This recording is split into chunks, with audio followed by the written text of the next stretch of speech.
Today, ito ang pag-uusapan natin about G3D Apparels.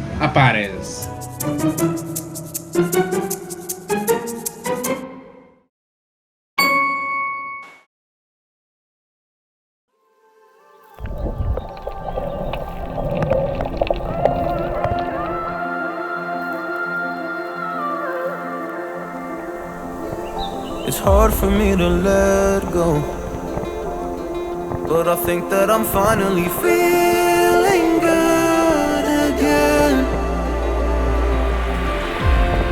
So hard cause I loved you, but I'm finally feeling like myself.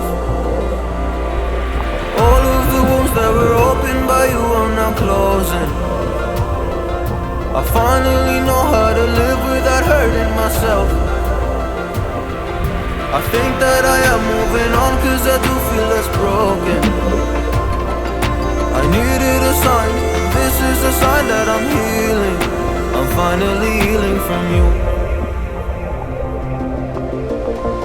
I'm finally healing from you.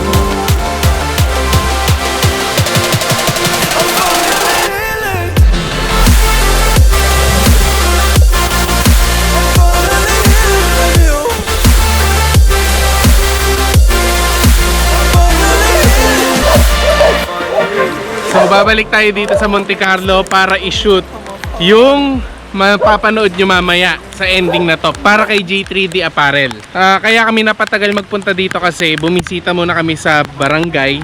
Nagpa-check lang kami ng mga swab namin, ng mga papeles namin sa travel para clear na tayo. Para mamaya pag uwi natin dire-diretso na tayo papuntang Manila. Ha? Late upload siya. Hindi, pangalawa na to. Pangalawang vlog na to.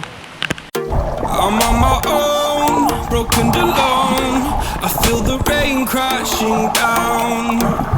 All around this empty town, we're searching for the lost and found.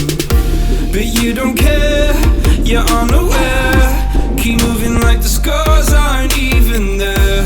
It's in the air, like a blazing flare. Just stare cause the flames will burn us. I thought you were the one for me. That's why I gave you everything. Held you close by the stormy seas. Oh, you meant the world to me.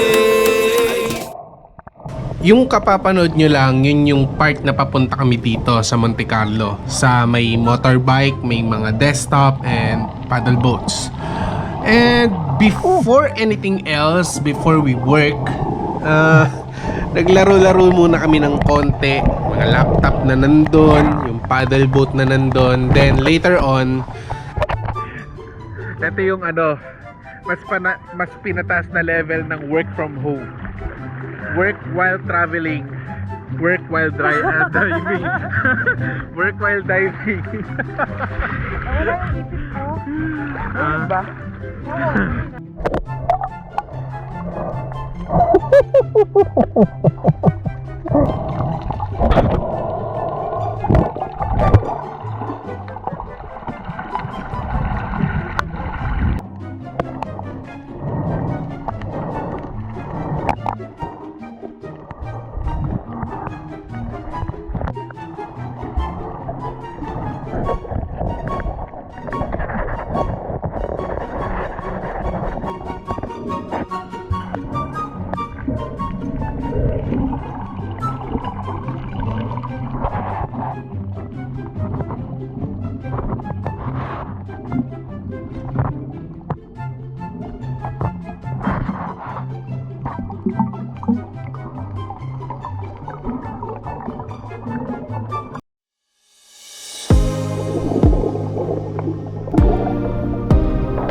nakakaubos ng hininga yung 13 meters. That's 13 meters deep yung paddle boat. Yung mga motor, 8 meters deep lang yon. May mga scuba. Papangit na yung visibility. Kasi yung bubbles nila na-interrupt yung seawater, pati yung mga sand. So naghahalo-halo sila. And with that in mind, kailangan nating mag-shoot ng commercial natin bago pa lumabo yung tubig. Nag-i-interfere siya sa mask ko. Nag-i-interfere yung helmet sa mask ko. Pre-record sana natin to na nakamask. Kaso pag lumulubog ako, ganito siya.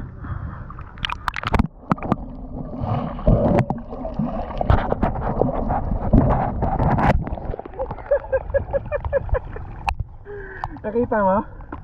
Nakita niyo na yung nangyayari? Mahirap makalubog. Yun, hindi ako makalubog kasi inaangat niya ako kasi hindi siya lulubog. Yan nakalutang lang yan. Pag nalunod kayo, bumagsak kayo sa gitna ng dagat, sa hindi mawaring paraan, lulutang kayo ng helmet nyo. Half face lang, pero lulutang kayo dito. Gawing salbabida. Oras na para sagutin natin yung problema na to. Ang kailangan lang naman natin gawin, i-unscrew yung gate na yun, tsaka yung kabila. Kaso nasa gitna ako ng dagat, saan ako makakakuha screw? Kuya, meron ka screw? Phillips screw? Ay, meron. May Phillips screw sa gitna ng daan ng dagat. Ayusin lang natin ito. Ito, meron na.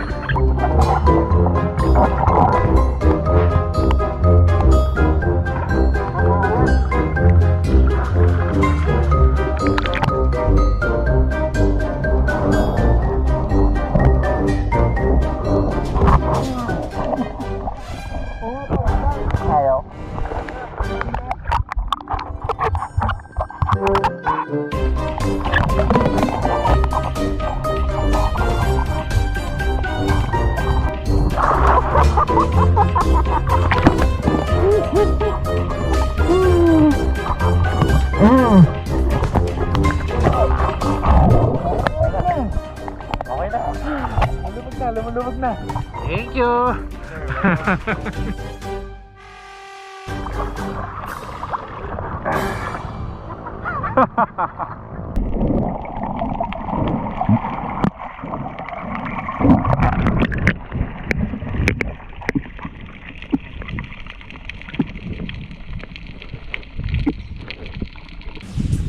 This is it. Ito yung mga pinadala ng J3D Apparel sa atin. Damit, tube mask, meron pang face mask. Nasaan yung face mask? Sa car. Ito yung karaniwang ginagamit sa mga nagmumotor. Pero gagamitin natin to sa freediving. Very flexible siya at sobrang magaan siyang gamitin kahit sa tubig. Ang sarap niyang gamitin. And this is customized at pwede rin kayo magkaroon ng customized na apparel para sa inyo. Sa YouTube channel ninyo at mismo para sa inyo lang yung personal na touch ninyo sa mga gamit na ganito. Nasa description yung link ng J3D Apparel para makapagpagawa rin kayo, makapag-canvas kayo ng gusto ninyong design na i-design sa inyo. Gusto ninyong masuot sa mga pagmumotor ninyo at sa daily use, sa mga daily gala, the best siya. Sobrang relaxing. Ganda nito underwater, promise. Tingnan nyo. Promise.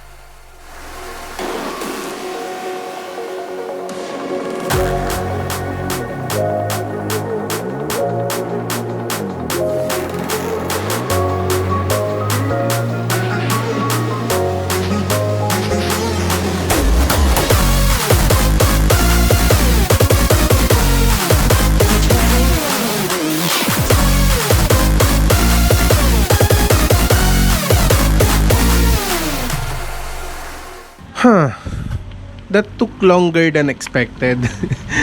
Last year ko pa nakuha yung package nila from J3D Apparel, especially from Sir Danley. Thank you so much for having me this opportunity. Well, yun lang. Promise ko, sa susunod na design, aayusin ko na kagad yung sponsored video na to.